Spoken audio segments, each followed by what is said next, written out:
या बातमीचे प्रायोजक आहे अरमान एंटरप्राइजेस, ताज कॉम्प्लेक्स बेसमेंट, मक्का मस्जिद समोर, विजापूर बेस, सोलापूर। पुण्यात राष्ट्रवादी काँग्रेसचे माजी नगरसेवक वनराज अंदेकर यांच्यावर फायरिंग झाल्याची धक्कादायक घटना घडली आहे। त्यांना 5 गोळ्या लागल्यामुळे केईएम हॉस्पिटलमध्ये दाखल करण्यात आले। गोळ्या मारण्याच्या आधी त्यांच्यावर कोयत्याने वार केल्याची प्राथमिक माहिती समोर आली आहे। घरगुती वादातून वनराज अंदेकर, बंडू अंदेकरचा जावई आणि वनराजचा दाजी गणेश कोमकर यांनी फायरिंग केल्याचे समजते। गणेश कोमकर याने काही वर्षापूर्वी शिवसेना शहर प्रमुख रामभाऊ पारेख यांच्यावर ऍसिड हल्ला केला। दरम्यान वनराज अंदेकरची प्रकृती गंभीर असल्याचे समजते। वनराज अंदेकर रविवारी रात्री 8:30च्या सुमारास नाना पेठेतील डोके तालीम परिसरात थांबले होते। त्यावेळी त्यांच्यावर हल्लेखोराने पिस्तुलातून 5 ते 6 गोळ्या झाडल्या।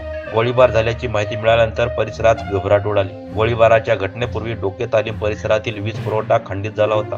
या घटनेची माहिती मिळताच गुन्हे शाखेतील अधिकाऱ्यांनी घटनास्थळी धाव घेतली। वनराज याच्यावर निकटवर्तीयाने गोळीबार केला असून कौटुंबिक वाद तसेच वर्चस्वाच्या वादातून गोळीबार झाल्याची माहिती पोलिसांनी दिली। नाना पेठेत अंदेकर टोळीचा दबदबा आहे। पुणे महापालिकेच्या 2017 सालच्या निवडणुकीमध्ये वनराज अंदेकर हे राष्ट्रवादी काँग्रेसमधून नगरसेवक म्हणून निवडून आले होते। त्या अगोदर वनराज अंदेकर यांच्या मातोश्री राजश्री अंदेकर या 2007 आणि 2012 या 2 वेळा नगरसेविका होत्या। वनराज अंदेकर यांचे चुलते उदयकांत अंदेकर हेही नगरसेवक होते। वत्सला अंदेकर यांनी पुणे शहराचे महापौर पद भूषवले आहे। अंदेकर टोळी गेली 25 वर्ष पुण्यात गुन्हेगारी कारवाया करत असून प्रमोद माळवतकर या गुंडाच्या खुनाच्या प्रकरणी बंडू उर्फ सूर्यकांत अंदेकर याला जन्मठेपेची शिक्षाही झाली आहे। त्याच्यावर खून, खुनाचा प्रयत्न, खंडणी, मारामारी यासारखे अनेक गंभीर गुन्हे दाखल आहेत। या अंदेकर टोळीचा मोर्चा सूर्यकांत अंदेकर विरुद्ध 1985 पासून खून, खुनाचे प्रयत्न, धमक्या देणे, शस्त्रे बाळगणे, अपहरण करणे अशा प्रकारचे गंभीर स्वरूपाचे गुन्हे पुण्यातील फरासखाना, खडक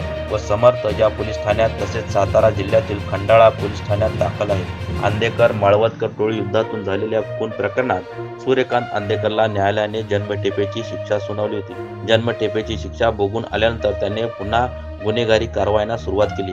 त्याच्या दहशतीमुळे स्थानिक नागरिक तक्रार करण्यासाठी पुढे येत नव्हते।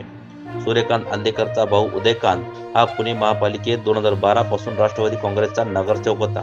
गेली काही वर्षे आंबेकर टोळीचा वरचष्मा कमी झाला होता आणि त्यातूनच अतुल कोडले याच्या खुनाचा प्रयत्न केल्याचं पोलिसांनी सांगितले। गेले काही दिवस कोडले याच्यामुळे आपल्या टोळीचा वर्चस्व कमी होत असल्याचा राग अंदेकर टोळीत होता।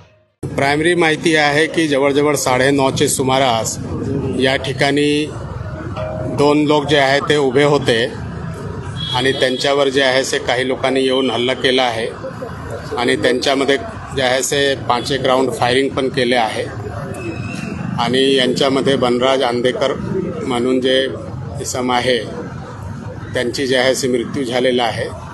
त्यांना जे आहे केईएम हॉस्पिटलला आणले गेले होते, परंतु त्या ठिकाणी ते ब्राउड डेड असं आणले गेले आहे आणि आता त्यांची जे बॉडी आहे ते ससून हॉस्पिटलला पोस्टमॉर्टमसाठी पाठविण्यात आलेला आहे आणि यांच्यामध्ये आता पुढील तपास आपले क्राईम ब्रांच आणि पोलीस स्टेशन आणि झोनची टीम करत आहे। आता प्राथमिकदृष्ट्या जे आहे त्यांच्यावर जे आहे ते शार्प हथियारने वार पण झालेला आहे आणि त्यांच्यामुळे त्यांची मृत्यू झाली आहे अशा प्रकारची प्राथमिक माहिती मिळालेली आहे। आता फायनल माहिती आपल्याला पोस्टमॉर्टम रिपोर्ट आल्यानंतर मिळणार आहे। सर, नेमकं काय झालं होतं? पण किती वाजता हा प्रकार घडला? वनराज अंदेकर घराच्या बाहेर पडले होते, नेमकं कशामुळे त्यांच्यावर वार झाले? 9:30चे सुमारासची एक घटना आहे। ते 2 उभे होते, वनराज अंदेकर आणि त्यांचे एक जे आहे ते चुलत भाऊ, आणि त्याच वेळी काही लोक इथे आलेले आहे आणि त्यांच्यावर फायरिंगही केलेले आहे आणि शार्प वेपननेही हल्ला केलेला आहे आणि यांच्यामध्येच त्यांची मृत्यू झालेली आहे। आणि ज्यापर्यंत ते केएम हॉस्पिटलला पोहोचला होता त्यापर्यंत ब्रॉड डेड तिथे त्या ठिकाणी आणले गेले। एकूण किती गोळ्या झाडल्यात आणि आरोपी किती होते? फायर झाले एकूण आता जे प्राथमिक माहिती आहे की 5 राऊंड फायर झालेला आहे आणि आरोपीबद्दल अजूनही क्लिअर नाही आहे की किती लोक होते, याबद्दलचे शोध जे आहे आणि तपास चालू आहे। प्रायमा फेसी काही कौटुंबिक वाद समोर आला आहे का? प्रायमा फेसी नेमकी ही घटना कशावरून घडली? एक वेळ आपल्याला आरोपी मिळाल्यानंतर त्यांनी काय मुळे केलेलं आहे ते क्लिअर होतील। ज्यापर्यंत आपल्याला आरोपी क्लिअर होत नाही त्यापर्यंत त्यांच्यावर टिप्पणी करणे योग्य होणार नाही।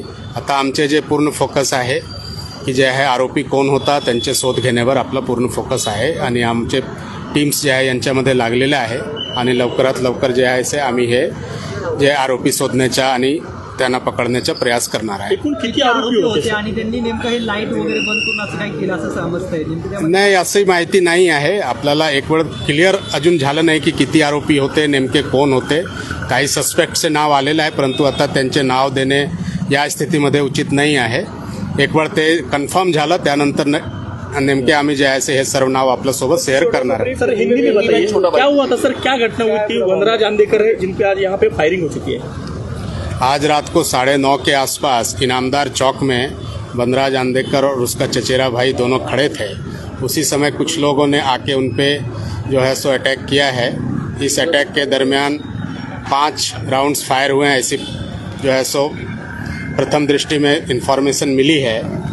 और उनके ऊपर जो है सो धारदार शस्त्र से भी हमला किया गया है. इसके बारे में जो है सो हमारी क्राइम ब्रांच और बाकी जोन की टीम इस काम में लगा दी गई है. वो लोग आरोपी निष्पन्न करने और उनको पकड़ने के काम में लग गए हैं. अभी तक आरोपी कौन है और उन्होंने किस वजह से इन पे हमला किया है ये अभी क्लियर नहीं हुआ है.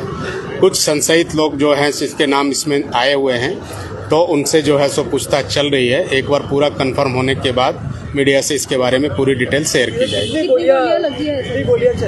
गोलियां 5 चली है और प्राथमिक इन्फॉर्मेशन से अभी तक जो है सो उसमें कोई उनको लगी नहीं है, ऐसी इन्फॉर्मेशन है. डेथ जो है वो जो है सो शार्प वेपन से हुई है. उसके जो है सो बहुत सारे वुंड्स हैं.